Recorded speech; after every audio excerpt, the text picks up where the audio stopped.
Okay, so this is the fourth and probably the final video on the tic-tac-toe series we've been doing. Uh, Kind of the first video was just to get going on tic-tac-toe, and I've actually responded via video to a couple of requests that I've seen come across the wire. This is the last one probably that I'll do, but the request I got was to be able to play against the computer. So the idea being that there would be some sort of AI or artificial intelligence engine or capacity within the tic-tac-toe application to allow one player to play against the computer, not have to have two people playing the game at the same time. So that's kind of what we're gonna talk about here. We're gonna tackle here. This will probably be a quicker video. I actually last night tried to do this a couple times, and Cam Studio bombed on me a couple times. So I just had to take a break from it. So I didn't roll back all of the code and everything that I did from last night. So you won't see me typing all of this in, but I'll still walk through everything I did, and I'll probably paste um, the code into Pastebin or something like that, and provide a link in the description for the video. So you won't have to type it all in either if you don't want to. Um, but in terms of where we left off, where we're leaving off, this I'm kind of picking up this code base right here from the third video where someone asked me to be able to specify the player names on the same form as the tic-tac-toe game instead of using a separate Winform. So I'm picking up kind of after the third video, so that's kind of where my code base was when I started this. Obviously, I've already made a lot of changes to it that I'm going to show you guys right now instead of typing it in just because I've already recorded this video a couple of times with some issues. So hopefully this goes well and I don't have to do it a fifth time. This is literally my fourth time recording this video. So with that, we'll jump right in. Now, the first thing, when you start talking about being able to play the computer, and probably the easiest thing is how to tell your application that you want to actually play the computer. So you need to be able to sort of put the application in a one-player mode where it's you versus the computer, instead of a two-player mode where it's you versus somebody else on the same computer. So what I've done, or the way that I kind of tackled that, is basically I'm creating logic that's going to say if this text box, and you notice this text box is P2, that's the instance name. If this text box says computer in it, then that's how we'll designate the fact that we're playing a computer. Now, I guess a couple of assumptions there, right, is that if we're assuming that this is our only way to specify that we're playing the computer, then computer is always going to be O, player one will always be X. If you wanted to reverse that, you could certainly do that. But for the purposes of this video and just keeping it simple, that's kind of going to be the switch to turn this guy into single player mode where it's you against the computer. So what I've done is I created first things first, I created a new Boolean variable up here called against computer. It's at the top of my class. It's a global variable. Um, and basically I'm initializing it to false because by default I want the game to be two player. And that's just my preference. You could obviously change that if you wanted to. So by default, it'll be a two-player game. And then what I did is I came over to player two, or the P2 text box, and I double-clicked it. And if you recall, when you double-click a text box, the default event handler that gets created is actually this text changed event. And so this all gets built for me, right? So P2 text changed is now a method that I have in the code behind the form, right? And basically all I'm doing is I'm taking a look at what is in that text box. I'm switching it to uppercase just so we're comparing apples and apples. Um, and I'm bouncing that against all uppercase, the word computer, right? Because like I said, is if this says computer, then I know that we are switching to sort of a one-player mode where it's one player versus the computer. Now, the two upper piece of this is basically, I said, comparing apples to apples. If someone types all lowercase computer or capital C or whatever, we're just going to basically bounce that to all uppercase and then compare that against computer to make sure that we're getting a sound comparison. Now, if that matches, if the P2 text box actually says computer, then what we're going to do is we're going to set that variable we just created to true. If it's not computer, then we're going to set it to false. Okay, and you'll see that up here. Again, the same variable. The next thing that I did is I went into this tool strip menu and I basically added an item that says set player defaults. And really I just did this because as I was building the application, I didn't want to have to come down here every time I started the application and type a name for player one and a name for player two. If you recall, I think where we left off the last video is if either one of these says player one or player two, um, and you try to make a turn, basically you would get an error message that says you need to specify the players' names before you can start. So I've actually taken that combo bar or that message box and actually added another line that basically gives instructions on how to switch it to one player mode. So basically, I'm just saying if you type computer for player two, you can play against the computer. Okay. Um, so instead of having to type that or change that every single time, basically, as I was saying, I added this menu strip item. If you double click on it once you add it, it creates a method for you that's a click method or a click event handler. And basically, all I do is when that button gets clicked, that menu item gets clicked, I set the text of P1, which is this text box right here, to Chris, and I set the text of P2 to computer. Okay. And then to take it one step farther, I actually simulate a click on that when the form is loading, just so I don't have to actually launch the game, go up to the file menu, set player defaults. This will do it for me automatically as soon as the application launches, which is why you saw just a second ago, this already says Chris, this already says computer, without me having to set player defaults, right? Obviously, if you want to play against somebody else, all you need to do is change this to anything other than computer, and it would be back in two-player mode, okay? Um, cool. All right. So the next thing, right? If you think about if it is in computer mode, when the computer or the logic to actually have the computer make a move needs to occur, it needs to be after X makes a move, right? So, and the way that X makes a move is by clicking a button. So if you look at our event handler for button click, you'll see that this is where all of our logic has been so far to handle the event when a button is clicked. So that means put an X on the button or an O on the button, that sort of thing. Um, so what we've done is if X makes a move, what we want to basically then do is check to see if we're playing against the computer or not, right? So basically what I'm saying here, and I added this at the bottom of my button click method, I just do a check that says if it's O's turn, right? Because we said that the computer will always be O, it will never be X, the way that we've built this. Um, if sorry, if it's O's turn and if you're playing against the computer, then we're going to call this method called computer make move, right? Which is another method that we created. So add this to your button click method, and then what we're going to do next is go ahead and create that computer make move method, all right? So if I look at my computer make move method, basically here's the meat and potatoes of kind of how I'm going to approach this, right? Um, there's kind of four sort of rules, if you will, kind of governing the strategy of the computer. Now, I am not a tic-tac-toe expert by any stretch, but this is how I generally play. And so these rules make sense to me. If you wanted to deviate this, certainly you could. Um, I've seen there are a couple other tic-tac-toe AI videos out there that like to advocate, for instance, going for the center square. I disagree with that. I kind of like going for the corner squares first. So we can you can debate that or you can deviate from that, but this is basically how we're gonna build this below, right? So excuse me. The first rule is when it's O's turn, if O has an opportunity to get tic-tac-toe, that's the move that O should make, right? The second move is if O can't get tic-tac-toe, but X could possibly get tic-tac-toe on its next turn, then we're going to try and block that tic-tac-toe, right? The third priority for me was going to be, like I said, I'm going to go for a corner space. If there's a corner space available, that's going to be the move I take. And then the final rule is if none of the three above yield a choice or a move, then what I'm gonna do is just pick an open space. And the way that I coded this, it's somewhat arbitrary. You could probably refine it and make it a little bit more intelligent. But for the sake of this, and in lieu of me not being a tic-tac-toe wizard, that's kind of the way we're gonna go. Okay. So this is what's kind of governing what we're about to do, these four rules. So the first thing we need to do is we need to get tic-tac-toe if we can, or we need to block tic-tac-toe if we can, in the reverse order, right? And if you think about it, the logic for these is basically the same, right?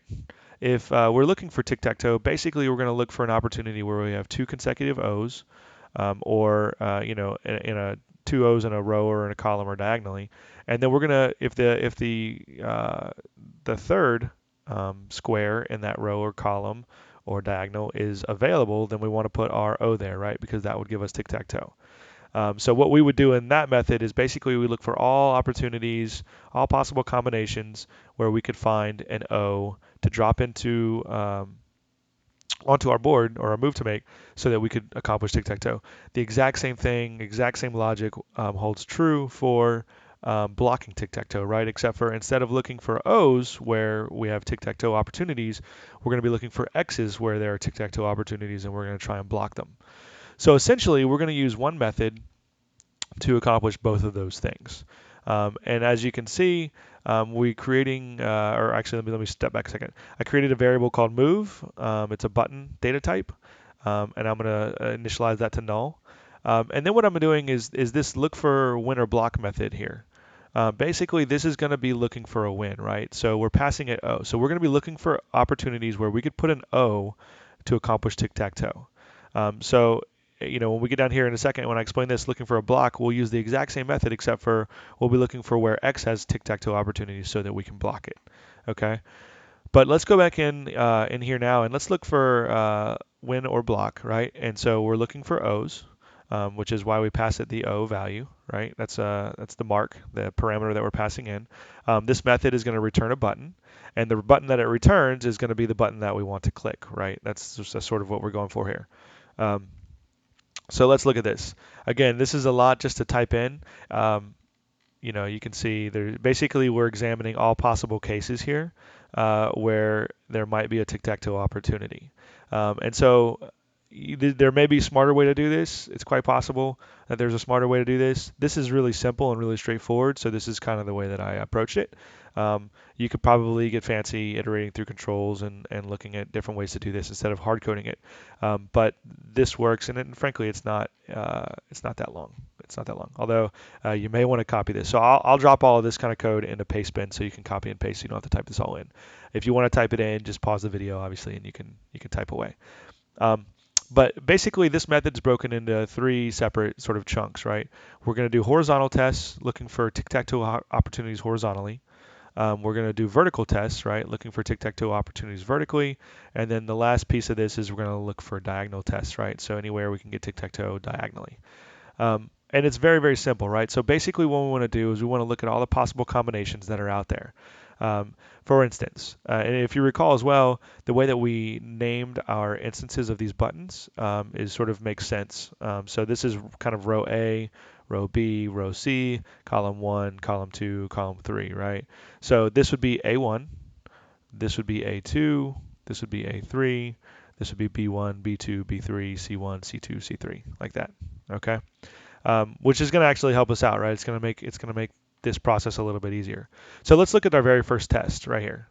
Basically, what we're saying is if A1 equals O, and if A2 equals O, and if A3 is blank, then we want to return A3, right? So what we're saying is if this is O, and if this is O, and this is available as a move, then we want to move here, right? Because that will give O tic-tac-toe, right? The next one that we have here is same idea, right? Except for instead of looking at A1 and A2, now we're looking at A2 and A3. So now we're going to say if A2 is O, and if A3 is O, and A1 is available, we're going to return A1, right? Same idea here. The third possible case for that row, right, is if A1 is O and if A3 is O, then we want to return A2, right? Because that's going to yield tic-tac-toe. So essentially, that's the three tests that we did for row A, right? We're going to do the exact same three tests for row B and for row C. And that will basically accomplish us looking for all possible opportunities of tic-tac-toe going horizontally. As you can imagine, we're going to do the exact same thing vertically, right? So now we're going to say if A1 and B1 are both O and C1 is available, then we want to return C1. If A1 and C1 are both O, then we want to return B1 if it's available. And then if B1 and C1 are both O, then we want to return A1 if it's available. And then we essentially do that for rows or for columns 1, 2, and 3. So basically the exact same train of thought, exact same logic here, only we're going vertically this time. And then as you would imagine, and I won't spend too much time talking about this one, diagonal tests as well, right? A1 and B2 are O and C3 is available. That's what we want to tackle, right? That's where we want to make our move. If none of these conditions that we've just outlined up here are true, what we're going to do is we're going to return null. And that's basically going to tell our application that we didn't find a move that is either going to create tic-tac-toe or block tic-tac-toe depending on how we're using this method, right? So right now we've only talked about looking for opportunities for O to get tic-tac-toe for the computer to win because that's our first priority. So what this is going to do is if this returns null, this method returns null, that means that we couldn't find an opportunity for tic-tac-toe, right? So after all that logic goes through, if move is null, basically the next thing we want to do, right, according to our priorities up here, is we want to look for a block. So we're going to use the exact same logic, only this time we're going to be looking for x's. If this is x and this is available, then we obviously want to make this our move, right? Because we want to block x's tic-tac-toe. And we've already determined that we can't get tic-tac-toe on our own. So, that's obviously the logical move to make if we want to make this any sort of difficulty or any sort of challenge included.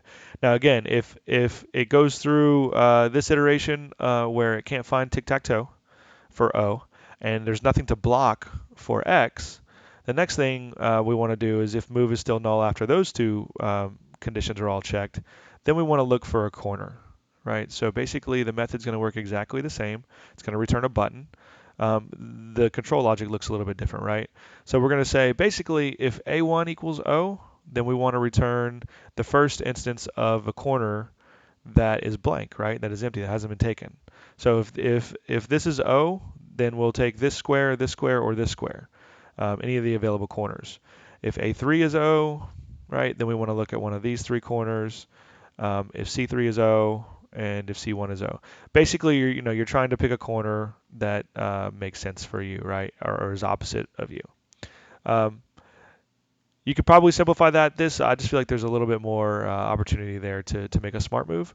But if none of those four squares are already O's, then what we're going to do is kind of arbitrarily, we're going to take the first one that we come to that's available. Okay? So if any corner is available, then we're going to take it at that point.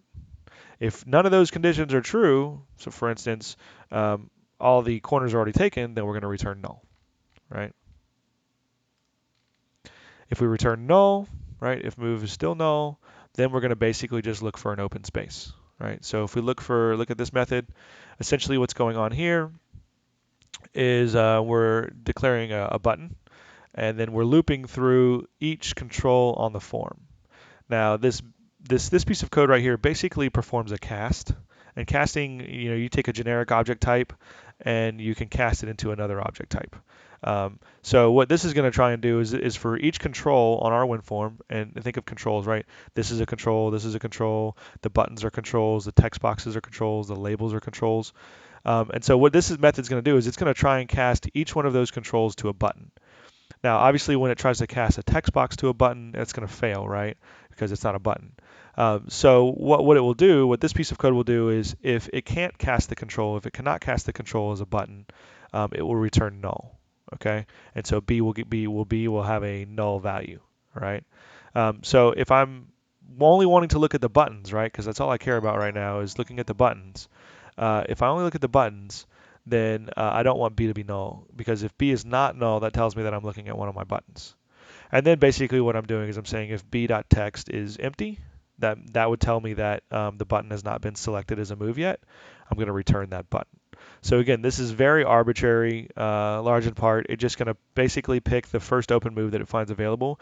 You could probably make this more smart or more intelligent to, allot for a little more strategy. But in terms of getting just AI working for the computer, this will work. This will take care of it. This should never get reached, but you have to have all paths have to return a value.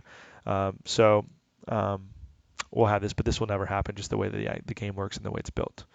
So that's basically it. That's basically all we need, except for this very last important piece, right?